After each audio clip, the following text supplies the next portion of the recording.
आज मैं एक्सप्लेन करने वाला हूँ साल 2003 में आई thriller adventure film the born snatcher को। फिल्म की कहानी काफी बेहतरीन है जिसे देखने में आपको काफी मजा आएगा, तो बने रहिए इस वीडियो के आखिर तक। कहानी की शुरुआत अफ्रीका के नाबिब डेजर्ट को दिखाते हुए होती है। यहाँ पर हम एक रिसर्च टीम को देखते हैं क्योंकि उन्होंने यहाँ पर एक जगह के बारे में पता लगाया था, क्योंकि इनका मानना था कि इस जगह पर खजाना है। दरअसल ये लोग एक प्राइवेट कंपनी के लिए काम किया करते थे और इनका काम ही रेगिस्तान में दबे हुए खजाने या हीरो को ढूंढना था। और इसीलिए ये तीनों उस जगह पर जाते हैं जहाँ पर इन्हें एक अंडे के आकार की बड़ी सी चट्टान मिलती है। जब पॉल उस चट्टान पर हथौड़ा मारता है तो वो चट्टान टूट जाती है और उसमें से एक अजीब सा क्रीचर निकलकर इन तीनों को मार देता है। इसके बाद सीन चेंज होता है और हमें शहर में एक लैब को दिखाया जाता है जहाँ पर डॉक्टर जैक अपनी साथी साइंटिस्ट के साथ एक क्रू की मदद कर रहा था जो कि एक रूम में फंसे हुए थे और उस रूम का टेम्परेचर -100 डिग्री सेल्सियस पहुंचने वाला था, जिसे जैक अपनी सूझबूझ से कंट्रोल करके उस क्रू की जान बचा लेता है। और इसके बाद जैक का बॉस उसके पास आता है और उससे फील्ड पर जाकर कुछ ढूंढने का एक काम देता है। इसके बाद हम अगले सीन में देखते हैं कि जैक उसी रेगिस्तान में पहुंच जाता है जिसे हमने मूवी की शुरुआत में देखा था। अब टैक्सी वाला जैक को उतार कर यहाँ से चला जाता है और यहाँ पर एक बूढ़ा आदमी अपनी एक छोटी सी दुकान लगाकर बैठा था। वो बूढ़ा उसे एक कोल्ड ड्रिंक कैन देता है। ये देखकर जैक काफी खुश हो जाता है कि चलो अच्छा है, इस बंजर रेगिस्तान में मुझे कुछ तो मिला। खैर अब जैक को रिसीव करने के लिए कमांडर कार्ल आता है और उसे अपनी कंपनी के बेस पर ले जाता है। बेस के रिसेप्शन पर उसे मिकी के साथ उसका साथी जॉन मिलता है। अब मिकी जैक का पासपोर्ट देकर उसके सामान की चेकिंग करती है, जिसमें उसे जैक की एक मशीन चार्ली मिलती है जो कि एक ट्रैकर था और ये ट्रैकर 2000 फीट नीचे तक के पानी का पता लगा सकता था। अब चेकिंग के दौरान ही कार्ल का एक साथी टाइटस भी आता है जिसके पास एक मरा हुआ सांप था। खैर जैक की एंट्री करने के लिए मिकी एक डायरी ढूंढती है जिसे कि जॉन अपनी पैंट में रख लेता है। अब उसकी इस बदतमीजी के लिए जैक जॉन को मारकर बेहोश कर देता है और मिकी उस डायरी को लेकर वहां से निकल जाती है। अब थोड़ी देर के बाद जैक और मिकी एक ट्रक से उन लोगों की तलाश में निकल जाते हैं जिन्हें कि हमने मूवी की शुरुआत में देखा था, जो कि डायमंड्स की खोज के लिए यहाँ आए थे। उन्होंने अपने ट्रक के ऊपर बहुत सारा फ्यूल कैरी करके रखा था क्योंकि उन्हें 1000 किलोमीटर तक भी भटकना पड़ सकता था। कार्ल भी अपनी फर्स्ट एड किट और अपनी गन को ट्रक में लोड कर लेता है। इसके बाद हम यहाँ पर दो और नए कैरेक्टर से मिलते हैं, जिसमें लड़की का नाम मैग्डा और लड़के का नाम कर्ट था और ये दोनों इस ट्रक के ड्राइवर थे। सफर तय करने से पहले एक बूढ़ा आदमी टाइटस को हड्डी का बना एक लॉकेट देता है जिस पर एक भयानक खोपड़ी का डिजाइन था।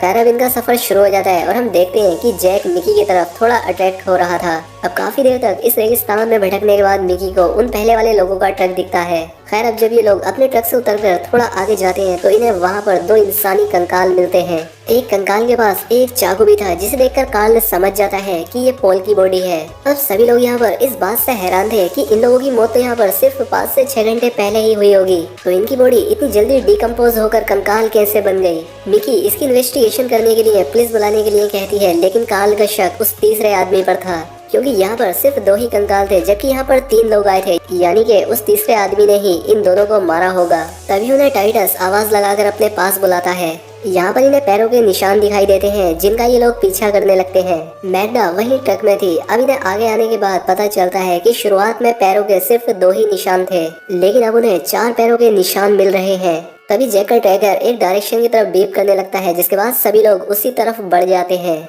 ये लोग एक शमशान जैसी जगह पर पहुंच जाते हैं जिसे देखकर लग रहा था कि शायद यहाँ पर ब्लैक मैजिक होता होगा। टाइटस जैक को यहाँ की किसी भी चीज को छूने से मना करता है और टाइटस को जैसा लॉकेट उस बूढ़े आदमी ने दिया था वैसा ही स्कल यहाँ की हड्डियों पर बना था। खैर अब कर्ट उनके पास ट्रक लेकर पहुंच जाता है और ये सभी लोग ट्रक में सवार होकर अपने बेस पर जाकर एक फोरेंसिक टीम को यहाँ पर भेजने के बारे में सोचते हैं। तभी इन्हें रास्ते में एक कंकाल मिलता है, यानी कि वो तीसरा आदमी भी मर चुका था जिस पर कार्ल को शक था। कार्ल बहुत ज्यादा परेशान हो रहा था क्योंकि किसी ने उनके साथियों को बहुत ही बेरहमी से मार दिया था। कार्ल मैग्डा से कहता है कि हमें उस किलर को खोजना होगा जिसने ऐसा किया, लेकिन मैग्डा उससे मना कर देती है क्योंकि रात होने वाली थी और अब इन्हें रात यहीं पर गुजारनी पड़ती है। जैक को अपने साथ हुए इंसिडेंट की याद आते हैं कि वो कैसे ना चाहते हुए भी यहाँ पर आ गया, लेकिन इस सब के बीच भी उसके साथ एक चीज अच्छी हुई कि वो मिकी से मिल पाया। इसके बाद वो रेत पर स्केटिंग करता है जिसे मिकी देख रही थी। इसके बाद मिकी जैक की मशीन को उसके पास लाती है क्योंकि वो बहुत देर से बीप कर रही थी, जिसका मतलब था कि कोई ना कोई इस वीरान रेगिस्तान में इनके आसपास ही है। लेकिन जैक और मिकी अपना रिश्ता बनाने में लगे हुए थे। खैर जब यहाँ पर इन्हें बातें करते हुए काफी देर हो जाती है तो मिकी ट्रक में सोने के लिए चली जाती है, लेकिन जैक वहीं बाहर रेत पर बैठा रहता है और तभी उसका मशीन जोर जोर से बीप करने लगता है। जैक जब अपने आसपास देखता है तो उसे कुछ भी नहीं दिखता और तभी वो क्रीचर उसके सामने आ जाता है, जिसे देखकर जैक चिल्लाते हुए ट्रक के पास जाकर कार्ल को जगाता है। कार्ल जब चारों तरफ अपनी टॉर्च जलाकर देखता है तो उसे कुछ भी नजर नहीं आता। वो जैक से कहता है कि देखो तुम अफ्रीका में हो, तुमने जरूर कोई जानवर देखा होगा, यहाँ पर अक्सर ऐसा होता रहता है। तभी मिकी उन्हें बताती है कि हमारे साथियों के कंकाल गायब है। कार्ल को लगता है कि ये जरूर जैक ने किया होगा, लेकिन जैक उस पर गुस्सा करते हुए बोलता है कि तुम्हें भी पता है कि यहाँ पर कुछ अजीब चल रहा है और वैसे भी मैं उन हड्डियों का क्या करूँगा। इसके बाद टाइटस उन्हें क्यूलो के बारे में बताता है जो कि एक क्वीन थी और वो अपनी प्रजाति की पहली और आखिरी जीव है जो कि डायनासोर से भी पहले से है और वो सिर्फ दूसरी चीजों का शिकार करती है, वो सिर्फ हड्डियों को ही छोड़ती है। लेकिन ये सारी बातें कार्ल को बकवास लगती है। खैर अब थोड़ी देर के बाद कर्ट और जैक को मशीन से फिर से बीप करने की आवाजें आती हैं, तो कार्ल मैग्डा को ट्रक उसी डायरेक्शन में ले जाने के लिए बोलता है, लेकिन मैग्डा उसे सुबह होने के लिए कहती है। खैर अब जैसे ही सुबह होती है ये सभी लोग उस चीज के पैरों के निशानों का पीछा करते हुए आगे बढ़ते हैं। अब एक जगह आने के बाद ये सभी लोग चारों तरफ उस क्रीचर को ढूंढने लगते हैं। वो क्रीचर उन्हें एक जगह पर दिख जाता है और कार्ल उसे अपनी गन से शूट कर देता है और गोली लगते ही वो क्रीचर राख की तरह बिखर जाता है। जब ये लोग उस जगह पर जाकर देखते हैं तो इन्हें वहाँ पर कुछ भी नहीं मिलता। कार्ल भी ये देखकर काफी हैरान था। यहाँ पर इन्हें अपने साथियों की गायब हुई हड्डियाँ मिलती हैं, जिसे कि कर्ट ट्रक में रख देता है। खैर जब ये लोग वहाँ से निकलने का फैसला करके जैसे ही ट्रक स्टार्ट करते हैं तो ट्रक में शॉर्ट सर्किट हो जाता है, जिसकी वजह से उसमें आग लग जाती है, जिसे मैग्डा बुझा देती है। लेकिन कर्ट बताता है कि अब मुझे इस ट्रक को संभालने में महीनों लग जाएंगे। अब ये सभी लोग अपना रास्ता भटक चुके थे और मिकी के रेडियो चेक करने पर इन्हें सिग्नल भी नहीं मिलता। अब ये सभी लोग यहीं पर रुकने का फैसला करते हैं। उनके पास से एक प्लेन भी गुजरता है, लेकिन उसका ध्यान इन लोगों पर नहीं जाता। मैग्डा लोगों को समझाती है कि देखो हमारे पास काफी पानी और खाना है, इसलिए तुम लोगों को ज्यादा परेशान होने की जरूरत नहीं है। अब इन लोगों को यहाँ पर रहते हुए काफी दिन बीत गए थे। अब एक दिन कर्ट टाइटस को रखवाली करने के लिए जगाकर खुद अपने स्लीपिंग बैग में सोने के लिए चला जाता है। तभी यहाँ पर टाइटस को किसी के होने का एहसास होता है और वो क्रीचर कर्ट के पास जा रहा था। इसके बाद जब टाइटस कर्ट को जगाने के लिए जाता है तो वो देखता है कि कर्ट के चेहरे का एक साइड का मांस पूरी तरह से गायब हो चुका है। इसके बाद वो आवाज देकर कार्ल और अपने बाकी साथियों को बुलाता है, लेकिन उनके आने से पहले ही वो क्रीचर जो कि छोटे पार्टिकल्स में बदल गए थे,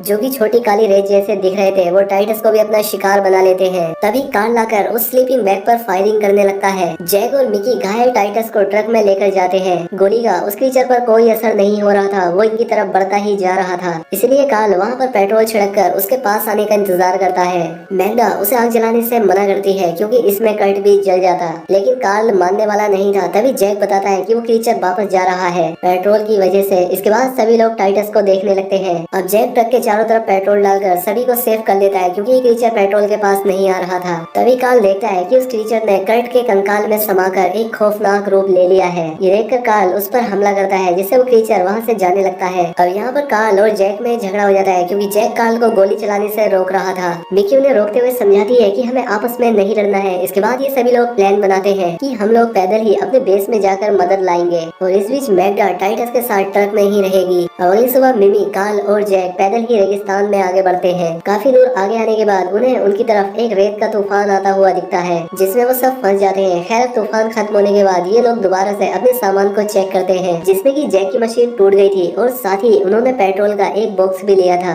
जिसका ज्यादातर पेट्रोल रेत में ही गिर गया था। खैर अभी चलते चलते रात हो जाती है और वही जगह पर रुकने का फैसला करके अपनी चारों तरफ पेट्रोल डालकर उसके बीच में बैठ जाते हैं। ये तीनों यहाँ पर एक दूसरे का हाथ पकड़ के बैठे ही थे कि तभी वो क्रीचर मैग्डा के कंकाल में यहाँ पर आता है। उसने अपने चेहरे की जगह मैग्डा का फेस लगा रखा था। पेट्रोल की वजह से वो घेरे के अंदर तो नहीं आ पाता, तो इसीलिए वो यहाँ से चला जाता है। अब आगे बढ़ने के बाद इन्हें अपने दोस्तों का वही ट्रक मिलता है जिसे लेकर वो उस अंडे के पास आए थे। अब इसीलिए ये लोग सबसे पहले अपने लिए मदद बुलाते हैं और इसके बाद जैक के पीछे ये दोनों भी उस अंडे में चले जाते हैं। अंदर अगर जैक समझ जाता है कि ये जगह उसी क्वीन क्रीचर की है और ये चींटियों की प्रजाति का ही एक विकसित रूप है। अब इनका साथी जॉन भी इनके पास तक पहुँच गया था। वो ऊपर अपने दोस्तों की डेड बॉडीज को देखता है। इधर ये तीनों भी समझ गए थे थे कि टाइटस की बातें एकदम सही थी। अब जॉन भी उनके पास तक पहुंच जाता है और उन्हें गन पॉइंट पर लेकर उनसे बाकी साथियों के बारे में पता करता है। अब ये लोग जॉन को सारी सच्चाई बताते हैं, लेकिन उसे यकीन नहीं आता। उसे लगता है कि इन्होंने डायमंड लेकर अपने बाकी साथियों को मार दिया, इसलिए वो इन तीनों को हथकड़ी पहनाकर अपने बेस की तरफ बढ़ता है।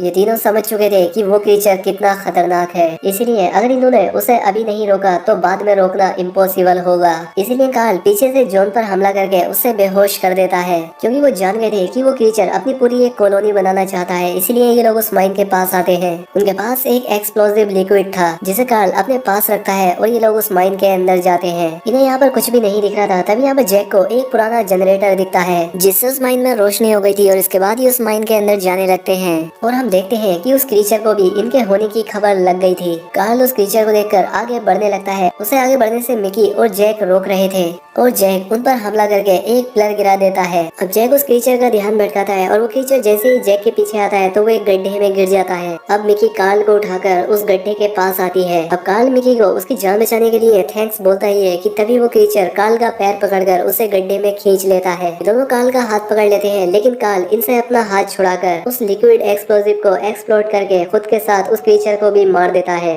अब जैक और मिमी विस्फोट से बचते हुए माइन के एक दूसरे हिस्से में आ जाते हैं, जहाँ पर उन्हें रानी की कोकुन जैसी कोई चीज दिखती है। अब इस जगह पर वो क्रीचर आकर इस जगह को चारों तरफ से घेर लेता है। अब यहाँ पर जैक ये बात समझ जाता है कि ये कोकुन ही इन सभी क्रीचर को कंट्रोल करता है, और इसलिए जैक अपने दोस्तों को याद करते हुए उस कोकुन में चाकू मार देता है, जिससे वो सभी क्रीचर मर जाते हैं। और अब ये माइन भी कोलैप्स होने लगती है, और माइन के कोलैप्स होने से पहले ही ये दोनों सही सलामत बाहर आ जाते हैं। बाहर आकर ये दोनों देखते हैं कि उन क्रीचर ने जॉन को भी मार दिया था, और ये उस बीच हुआ जब ये लोग माइन के अंदर थे। अब मूवी के आखिर में हम जैक और मिकी को टैक्सी का इंतजार करते हुए देखते हैं, क्योंकि अब मिकी का काम यहाँ पर पूरा हो चुका था। अब जैक मिकी का सामान गाड़ी में रखकर उसे गाड़ी में बैठा देता है, और तभी हम देखते हैं कि मिकी के सामान में रानी का एक कोकुन था। और इसी सस्पेंस के साथ ये मूवी यहाँ पर खत्म हो जाती है। तो दोस्तों ऐसी ही और वीडियो के लिए वीडियो को लाइक और चैनल को सब्सक्राइब करें। मिलते हैं हमारी अगली वीडियो में।